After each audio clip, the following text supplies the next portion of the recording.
Burnout. If you've worked in ministry for any amount of time, you probably have experienced some level of burnout.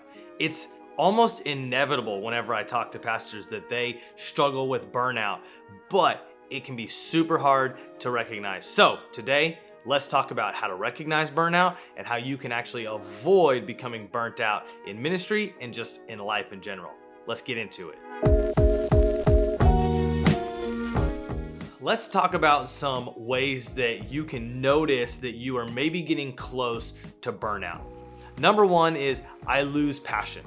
I start to lose passion for things that used to be firing me up, planning for events, doing things that are fun, hanging out with people, grabbing coffees with other pastors. That stuff starts to drain me. And so whenever I notice that I'm becoming less and less passionate about things that I used to be very passionate about, I can notice that I'm on the edge of burnout. Another thing that's huge for me is apathy. Things that I used to just care about. I used to care about my performance. I used to care about excellence. I used to care about doing things well. And all of a sudden I start to realize I just don't even care anymore. Like I just want to get it done. I just want to move forward. And that is a sign of burnout for me. Another thing is that I start to not be able to sleep very well. Whenever I am waking up in the middle of the night and my brain is running with things that are going on at work or things that I have going for the next day, I know that I have put too much on my plate and that I'm getting really close to burnout. So those are some areas in my life where I begin to realize if these are happening, I'm on the verge of burnout. But one thing that I want to get better at, and I would encourage you to get better at, is not just recognizing when you're on the verge of burnout, but putting principles in your life so that you don't actually even get close to burnout. And so a few weeks ago, our senior pastor talked with us about ways to avoid burnout, and it was so good and it refreshed my soul so much. I thought that I would share it with all of you guys. So the first thing that he said was, let God restore your soul every day. You know, it's easy for us to check something off the list. Maybe I read my Bible, maybe I spent some time to pray, maybe I listened to some worship music on my way into the office, but there's a huge difference between slowing down enough and savoring our time with the Lord so that He actually restores our soul. It's not a checkbox mentality. It's not just getting it done, but actually unplugging, not thinking about my day ahead, not saying, hey, I prayed, and the whole time all I was doing was praying about meetings that I had coming up, but actually digging into the Word and letting God restore my soul. So the second point is give your marriage priority and attention. And some of you guys might not be married. Stay with me. There's a lot of other principles that we're going to go through that are going to be helpful. But if you're married, this one is huge. It's super easy for me to put my ministry in front of my marriage, and that is devastating. And so what I would actually encourage you to do is give yourself scores on all of these things. 1 being I'm really doing terrible at this, and 10 being I'm doing amazing at this, and grade yourself on how good you're doing at each one of these principles, and that way you can put some action steps in place and maybe course correct a little bit. I really struggle at giving my marriage priority and attention. And so one thing that I'm going to start doing, and I would encourage you to do, is actually ask your spouse how you're doing. A lot of times I can feel like, man, I feel like I'm doing better than I used to do, and I want to start asking Chelsea, hey, how am I actually doing? The third principle is work within your personal rhythms. See, I'm not a morning person. And so a lot of times I would try and force myself. I had a lot of people that would say, you need to read your Bible first thing in the morning. You got to work out first thing in the day. And a lot of people want to prioritize like 10 hours worth of things before 8 a.m. That's not my personality. If I can get out of bed by 7, 8 a.m., we are having a good day. So I had to realize I need to figure out what I'm going to prioritize. I need to prioritize my relationship with God, and that is pretty much all I have time for before I get into my day. But in the evening, I am actually way more awake. And so I'm starting to work out in the evenings. I'm starting to spend time with the kids in the evening and just reprioritizing and working within my personal rhythms. And that has been huge for helping me stay healthy and avoid burnout. The fourth thing that I want to talk about is keep your Sabbath rest. Keep your Sabbath rest.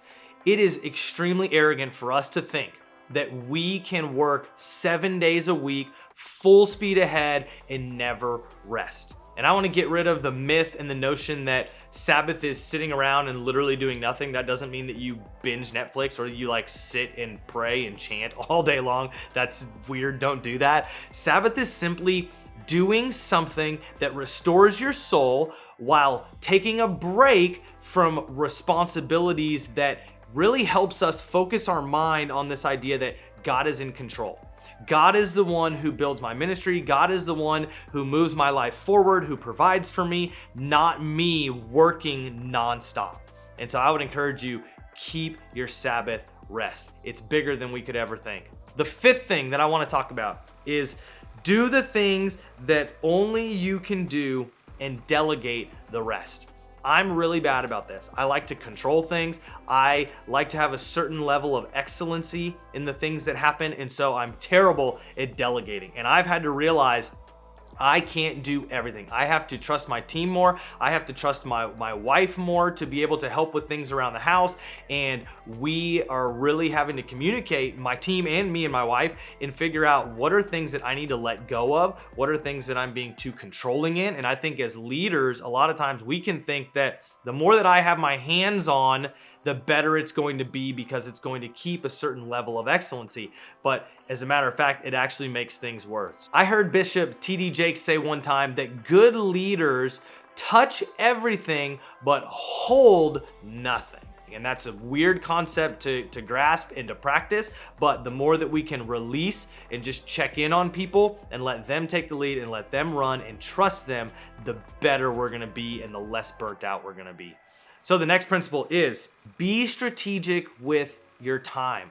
Being smart about how I spend my time. Not just doing everything that might be on my to-do list, but taking a step back and looking at what has the most kingdom effectiveness. And so what I've actually started to do is not simply write down a to-do list, but I write down a to-do list and then I write down priorities. So anytime I have free time in my day, I go, okay, I'm hitting number 1, then number 2, then number 3, then number 4. And then I look at other things that I could potentially delegate. And I'm trying to get better and better about being strategic with my time. You're never going to be able to finish everything. Your to-do list will always continue growing. And so we have to be strategic with our time and do the things that are going to build the kingdom the fastest and the most effectively, and then worry about the other things later. The next principle is get good exercise. Get good exercise. This is one thing that over the last 3 weeks I have done, and it has been huge in my life. I have started eating healthier. I have started exercising because there is something that happens in your brain that eliminates your stress level that you are missing out on when you do not exercise. Exercise every single day. Now, I'm not saying you got to go train for a marathon. I'm not saying that you have to do something that you hate, but find something, even if it's you taking a walk with your wife and your kids at the end of every night. Do something so that you are getting exercise. It is huge for you to avoid burnout. The next principle is find some recreational activities or hobbies you love to do. Honestly, one of the biggest reasons why I haven't been making YouTube videos for a while is I've just had way too much on my plate and I've been super stressed out, super overwhelmed. And after my pastor shared all these things with us, I had to realize this is actually something that even if it puts more time on my schedule throughout the week, it's something that's going to bring me life. So find something that you love to do and carve out time.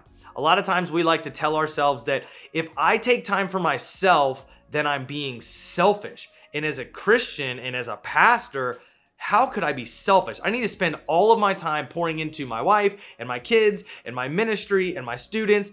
But in reality, if we're not caring for ourselves, we're never going to be able to care for other people. It's like whenever the airplane is going down and they always tell you in the training, put your oxygen mask on first, because if you pass out, you're not gonna be able to help the people around you. It's the exact same thing. You have to get good exercise. You have to keep yourself healthy by having recreational activities and hobbies, and you have to be doing things that are gonna keep you good so that you can actually take care of the people that God has called you to take care of.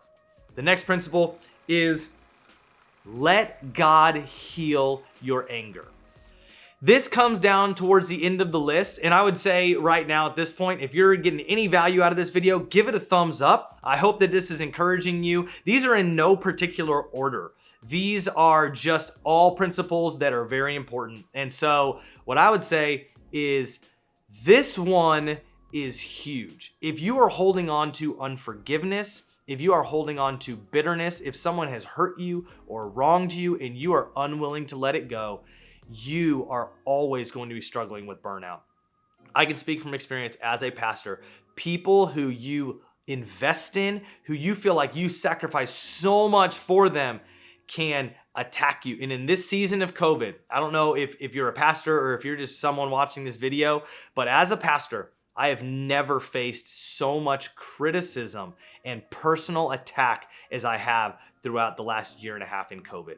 And it has been brutal. It has been absolutely brutal. And so I have had to work hard at forgiving people. And forgiveness does not mean that what someone else did was okay. Forgiveness just means that I am choosing, it's not a feeling, it's a choice. I am choosing to move forward and I'm choosing to forgive that person. And sometimes the things that people have said have hurt me so deeply, I've got to choose to forgive them every 5 minutes, 10 minutes, every day, every week, because that's just how hard it is to move forward. And so we have to refuse to hold on to bitterness and anger, and we have to forgive people. This goes actually into the next principle, which is don't be crushed by criticism. I also had to realize that I'm going to take the meat and leave the bone. There's a lot of people that would criticize and they love the church, they love the ministry, they have really great things to say, but maybe the way they went about it or the way they communicated it hurt me. And there was something in it that stung, and I had to fight that feeling that I wasn't going to listen to any of it just because what they said was critical. The last piece of advice that I have is set boundaries for your work. Set boundaries for your work. There's time to work hard, and the Bible is very clear that we are supposed to work hard. We are supposed to do everything we can to move the gospel forward. But there are also times where we need to spend personal time to be refreshed. We need to spend time with our spouse. We need to spend time with our kids. We need to spend time with friends. And so ministry is not your entire life. And so it's really important that we actually take a step back and say, I'm not just a pastor, or I'm not just a dad, I'm not just a husband, I'm not just an employee, but in fact, I am all of these things and I have to manage all of these roles really well. So how do I do that effectively? And so there are times where we need to make sure that we are unplugging from the work that is ahead of us. There's actually a book by Cal Newport that's called Deep Work. And he talks about in that book how actually whenever we unplug from our work, there's something that happens in our brain where our short-term memory is accessed while we're working on things and we're ferociously trying to move things forward. But whenever we actually unplug, the things that we're learning, the things that we're working on actually start to access a different part of our brain and a different part of our memory. And so you're actually short-circuiting the effectiveness that you will have if you continue to just push forward and work and you never set boundaries and you never unplug and you never take time to release that aspect of work that you have on your life. And so I hope these principles have been helpful for you guys. They've been huge for me. I'm not perfect at these things, but as I've started to institute some of these things into my life and working on all of them little by little, I feel like I'm becoming more and more healthy. Not that I'm amazing. I still struggle with burnout. I still struggle with overcommitting to things, but as I put these things into my life, I feel like I'm getting healthier and healthier. And so I hope that this encourages you. If you like this video, give it a thumbs up. Make a comment down below. Let's be in this together. I want this to be a community where we can talk about things that we recognize that we're getting close to burnout. And so what are some things that you recognize about yourself that you know that you're getting close to being burnt out and you need to make a shift? And so comment down below, help some other people that are interested, and I can't wait to see you guys next video. Peace.